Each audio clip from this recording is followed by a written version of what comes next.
Close your eyes for a moment. I want you to visualize a grand celebration, a banquet in your honor. You are sitting at the head of the table. You have just achieved your greatest victory. The dream you worked so hard for is finally yours. Look around the table. The golden goblets are raised. The music is playing. Everyone is smiling. Everyone is cheering your name. Your family is there. Your oldest friends are there. Your trusted colleagues are there. You feel safe. You feel loved. You feel untouchable. But listen closely to what I am about to tell you. In that room, amidst all the noise and the laughter, there is one person who is not cheering. They are smiling on the outside, yes. They are raising their glass, yes. But inside, they are holding a different kind of cup. A cup filled with poison. And they are patiently waiting for the moment you look away so they can pour it into your wine. The greatest danger to your life is not the enemy on the battlefield holding a sword.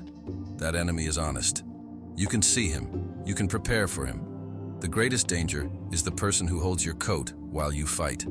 The greatest danger is the person sitting at your dinner table, eating your bread, who secretly prays that you choke on it. You know exactly who I am talking about. As I speak these words, a face flashed in your mind, a name. A feeling in the pit of your stomach that you have ignored for too long. That feeling is your primal intuition. It is the ancient alarm system that has kept your ancestors alive for thousands of years. It has been whispering to you, be careful. Something is wrong with this one. Their energy is not clean. But what did you do? You silenced it. You told yourself you were being paranoid. You told yourself to be nice. You told yourself, but we have so much history together. Today, we stop being nice. Today, we start being awake. Because while you are being nice, they are actively siphoning your energy. They are planting seeds of doubt in your mind. They are anchoring you to a lower vibration because your ascension reminds them of how low they have stayed. They don't want to climb the mountain with you. They want to cut your rope. In the Shaolin tradition, we train the physical body to withstand punches and kicks. But the hardest blow to take is betrayal. Because you cannot tighten your muscles against a knife that comes from behind you. Today, we are going to turn on the lights in the banquet hall. We are going to strip away the masks. I am going to arm you with 5 undeniable signs, rooted in dark psychology, behavioral science, and ancient energy reading, that reveal who is secretly praying for your downfall. These are not guesses. These are glitches in their matrix that they cannot hide. We are going back to the banquet. And this time, we are not there to celebrate. We are there to hunt the snake. This knowledge is not light. It is a heavy sword. It will force you to see truths about people close to you that will be painful to accept. Most people prefer the comforting lie over the brutal truth. If you are one of the few who are ready to handle this weapon, if you value truth above comfort, then establish your presence right now. Leave a like on this video as a signal to yourself and to me that you are ready to protect your circle. Subscribe if you want to join the ranks of those who refuse to be deceived. Let us begin the dissection. The snake knows that they cannot reveal their true nature. If they openly hated you, you would cut them off instantly. So, they wear a mask. The mask of the supporter. The mask of the friend. They learn to smile when you smile. They learn the right scripts to say when you succeed. Wow, congratulations! I'm so happy for you. But here is the biological truth that will set you free. The mask is not perfect. The human brain has 2 operating systems when it comes to emotion. There is the limbic system, the ancient primal brain. It feels raw emotion instantly. It is fast, and it is brutally honest. Then, there is the prefrontal cortex, the modern, logical brain. It calculates social rules. It says, wait, I am supposed to look happy right now. It is slower. When someone who genuinely loves you hears your good news, both systems align instantly. The joy is immediate and seamless. But when someone is secretly praying for your downfall, there is a glitch. There is a delay. The first sign is the micro-flash of contempt. Let's analyze the mechanics of this. You walk in and announce your big victory. I got the promotion, or I'm getting married, for exactly 0.5 seconds, half a second, before their prefrontal cortex can put the mask on. Their limbic system tells the truth. What does that truth look like? It is a micro-expression. It might be a quick narrowing of the eyes. It might be a slight asymmetry of the mouth, one side going up, the other going down. Contempt. It might be a microscopic frown or a look of disgust that vanishes almost instantly. It happens so fast that your conscious mind misses it. But your subconscious catches it. You feel a sudden, strange drop in the temperature of the room. You feel a heaviness in your gut. And then, pop. The fake smile appears. The enthusiastic words come out, but the energy is dead. Why does this happen? Because envy is not just an emotion. Envy is physical pain. When someone who wants you to fail sees you succeed, it activates the same pain centers in their brain as physical injury. That micro-flash you see, that is them wincing in pain because your light is burning their eyes. In Shaolin, we talk about Qi, energy. You cannot fake Qi. You can fake a smile with your mouth muscles. You can fake excitement with your tone of voice. But you cannot fake the vibration of your soul. When someone is happy for you, their energy expands. It feels warm. It adds fuel to your fire. When someone is envious, their energy contracts. It feels sticky. It feels cold. The next time you share good news with that questionable person in your life, do not look at their mouth. Look at their eyes. The eyes are the only part of the face that are almost impossible to control consciously in that first split second. Did their eyes light up? Or did they go dead? Did the smile reach the corners of their eyes, a Duchenne smile? Or did it stop at the nose?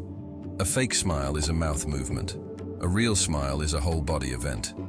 If you see the glitch, even if it is just for a fraction of a second, do not ignore it.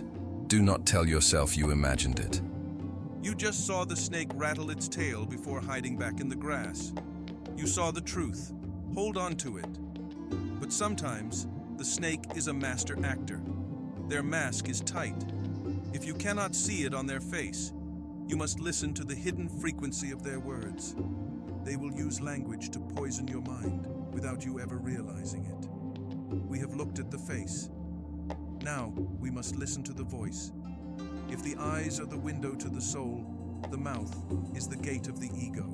A person who is secretly praying for your downfall is intelligent. They are not a thug. They know that if they attack you openly, if they call you names, if they yell at you, you will put up your defenses. You will identify them as an enemy, and you will crush them. So, they do not use a sword. They use a needle. They use a form of psychological warfare that is designed to bypass your radar. They wrap their insults in gift paper. This brings us to the second sign. Sign number 2, the poisoned apple, the backhanded compliment. This is one of the most common and effective tactics of the covert enemy. A backhanded compliment is a statement that appears to be praise on the surface, but contains a hidden blade of criticism underneath. It is a Trojan horse. You open the gates of your mind to accept the compliment, and once it is inside, the soldiers come out to destroy your self-esteem. Let's decode the 3 most common variations of this poison. Variation A, the luck narrative. You work hard for years, you study late at night, you build your business from nothing, you finally achieve success. The snake says, "Wow, you're so lucky. It's amazing how things just fell into place for you." On the surface, they are celebrating. But listen to the subtext. By attributing your success to luck, they are stripping you of your agency. They are implying that you have no skill. They are implying that you did not earn this, and therefore you do not deserve this. Why do they do this? Because if your success is just luck, then their failure is just bad luck. It protects their ego. It stops them from feeling inferior. Variation B, the surprise attack. I'm actually surprised you got that promotion. They usually look for a different type, but good for you. Translation: you are not qualified. This is a mistake. You are an imposter. They are planting the seeds of imposter syndrome. They want you to walk into that new job feeling like a fraud, waiting to be exposed. Variation C, the confidence trap. You wear a new outfit. You start a YouTube channel. You express a bold opinion. The snake says, "I love how you just don't care what people think. I would never be brave enough to do that." Translation: what you are doing is embarrassing. People are laughing at you, but you are too stupid to notice. They frame your confidence as recklessness. They want to make you self-conscious. Pay attention to the aftertaste. When a true friend compliments you, it tastes sweet. You feel energized. You feel seen. When a snake compliments you, it tastes bitter. You feel confused. You walk away thinking, wait, did she just insult me? Why do I feel small? That confusion is not accidental. It is the weapon. They want you to be confused, so you cannot confront them. If you say, "Hey, that was rude," they will gaslight you. They will say, "You are crazy. I was complimenting you. You are so sensitive." Do not listen to the words. Listen to the feeling. If the apple tastes like poison, spit it out. But there is a weapon even more subtle than the backhanded compliment. The backhanded compliment attacks your past achievements. This next sign attacks your future potential. Sign number 3, the heavy anchor, concern trolling. This is the most dangerous sign because it looks exactly like love. It wears the costume of care. It speaks in the voice of protection, but its purpose is paralysis. You come to this person with a dream. I'm going to start a business, or I'm going to travel the world, or I'm going to leave this toxic relationship. A true friend says, "I believe in you. How can I help? What is the plan?" The snake says, "Are you sure? I'm just worried about you. The economy is really bad right now. Most businesses fail. I just don't want to see you get hurt." They bury you under an avalanche of what-ifs. What if you lose your money? What if you end up alone? What if you embarrass yourself? They call this being realistic. They call this looking out for you. But let's look at the energy. They are not projecting reality. They are projecting their own fear. They are terrified of taking risks, so they cannot stand to see you take a risk. If you fly, it proves that they have clipped their own wings. There is a concept we study called the crab bucket theory. If you put a single crab in a bucket, it can easily climb out. But if you put a bunch of crabs in a bucket, something fascinating happens. As soon as one crab starts to climb up towards the rim, the other crabs reach up and pull it back down. They don't want to escape, and they don't want you to escape either. The snake is a crab in the bucket. When they say, "I'm worried about you," what they really mean is, "Stay down here with me. It is lonely at the bottom, and I need company." How do you distinguish between valid concern and toxic concern? Valid concern offers solutions. That sounds risky. Have you thought about Plan B? Here is a contact that can help you. It is constructive. Toxic concern offers only fear. It creates a fog of anxiety. It drains your enthusiasm. You leave the conversation feeling heavy, doubting yourself, ready to give up before you even start. If you have someone in your life who acts as an anchor, who always finds the problem in every solution, who always reminds you of your past failures when you try to build a new future, recognize what they are doing. They are not protecting you from the world. They are protecting themselves from your greatness. The snake knows that if you succeed, the dynamic of the friendship changes. You become the superior. They become the inferior. To keep the power dynamic stable, they must keep you small. They are essentially saying, "I love you, as long as you stay below me." We have analyzed the face. We have analyzed the words. But maybe you are still not sure. Maybe their mask is perfect. Maybe their words are careful. There is one detector that cannot be fooled. It is the oldest radar system in existence. It is your own body. This brings us to the fourth sign. Sign number 4, the energy hangover. You must understand that your body is not just a machine to carry your head around. Your body is an antenna. You have a second brain in your gut, the enteric nervous system. It contains millions of neurons. This second brain detects things that your logical brain ignores. It picks up on pheromones, heart rate variability, tone frequency, and, most importantly, intent. Have you ever spent an hour with a friend, drinking coffee, talking about normal things, but when you left, you felt completely exhausted? I don't mean just tired, I mean drained. You feel heavy. You feel a sudden headache behind your eyes. Your stomach feels tight, like a knot. You feel a wave of anxiety or depression that wasn't there before. You feel like you need to take a shower to wash the day off. You feel like you need to sleep for 3 hours just to recover. This is not a coincidence. This is your somatic alarm screaming at you. Threat detected. Energy leak detected. In the Shaolin Temple, we learn that envy is a vacuum. A person who is jealous, a person who hates themselves, is like a black hole. They are empty inside, and nature abhors a vacuum. So, when they are near you, someone who is full of light, full of life, full of success, they subconsciously try to feed. They are energy vampires. They attach an invisible hose to your aura. They provoke you to get a reaction. They complain to get your sympathy. They give backhanded compliments to get your insecurity. They are siphoning your life force to fill their own void. Your logical mind might say, "Oh, she is just having a bad day," or "He is my cousin, I have to be nice." But your body knows the truth. Your body goes into fight or flight mode while you are sitting on a comfortable sofa. Your cortisol spikes because your biology recognizes a predator, even if that predator is smiling.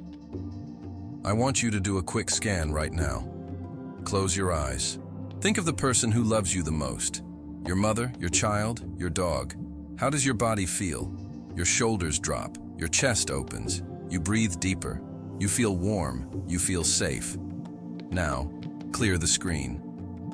Bring to mind that questionable person, the one we have been talking about. Picture them walking into the room right now. Scan your body. What just happened? Did your stomach tighten? Did your jaw clench? Did your breath get shallow? Did you feel a sudden coldness?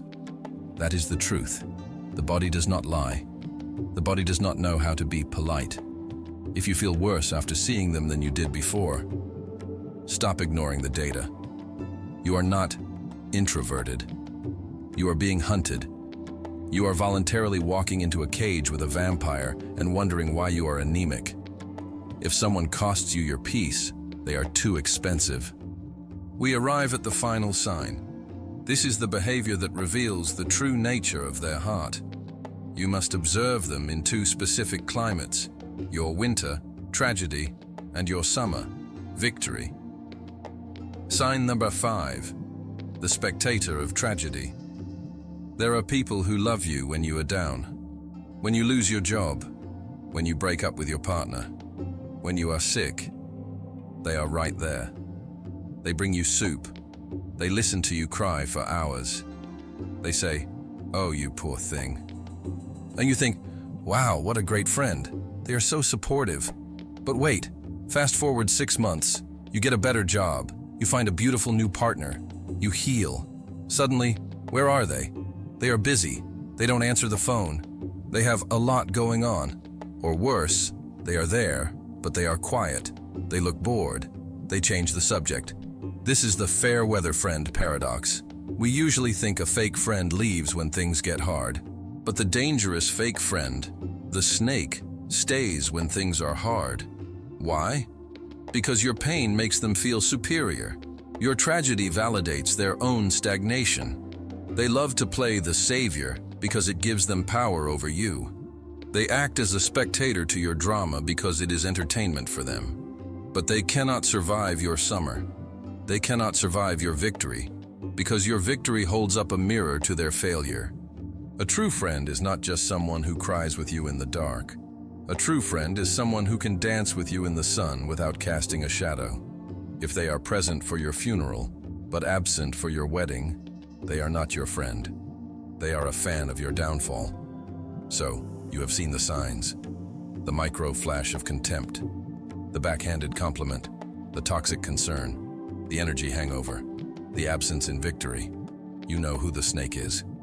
Now, what do? The instinct is to confront them. The instinct is to scream, "I know you are jealous. Do not do this." If you confront a snake, they will bite. They will gaslight you. They will make you look like the crazy one. They will rally other people against you. You must execute the surgical cut. You do not use a chainsaw. You use a scalpel. You use the Shaolin concept of Wu Wei, action through inaction. Step 1, the gray rock method. Become boring. When they ask about your life, give them nothing. How is business? It's okay, same old. How is your relationship? Fine, nothing new. Stop feeding them the information they use to hurt you. Starve them of your energy. When they can no longer get a reaction or tea from you, they will get bored and slither away to find a new victim. Step 2, the slow fade. Do not announce your departure, just disappear. Stop answering the phone immediately. Take 3 hours, then 6 hours, then a day. Decline the invitations. I'm busy. I have work. Do not explain why. Explanations are for friends. Boundaries are for enemies. You simply drift away like a ship in the fog. Step 3, the mental seal. This is the hardest part. You must stop feeling guilty. Society tells us, but family is family, or, but we've been friends for 10 years. Listen to me. Longevity is not loyalty. Just because a cancer has been in your body for 10 years does not mean you keep it. You cut it out to save the healthy tissue. You are the king of your kingdom. You are the guardian of your garden. You have the right, no, you have the duty to lock the gate. If you allow the snake to sleep in your bed, do not be surprised when you wake up poisoned. My friends, this is not about hate. We do not hate the snake. The snake is just being a snake. That is its nature. We do not judge the scorpion for stinging, but we do not invite them to dinner. Cutting people off is painful. It feels like amputation. But remember, the pain of the cut is temporary. The pain of the poison is eternal. You are entering a new season of your life, a season of growth, a season of abundance. You cannot take everyone with you. Some people are lessons, some people are tests, and some people are dead weight. Release them, bless them from a distance, and lock the gate. Your peace is too expensive to be compromised. If you are ready to protect your energy, if you are ready to close the door on the toxicity, leave your mark in the comments below. Write these 4 words as a decree to the universe. I protect my circle. Let the snakes see it and tremble. Let the true friends see it and rejoice. Walk in peace, but walk with your eyes open. Amituofo.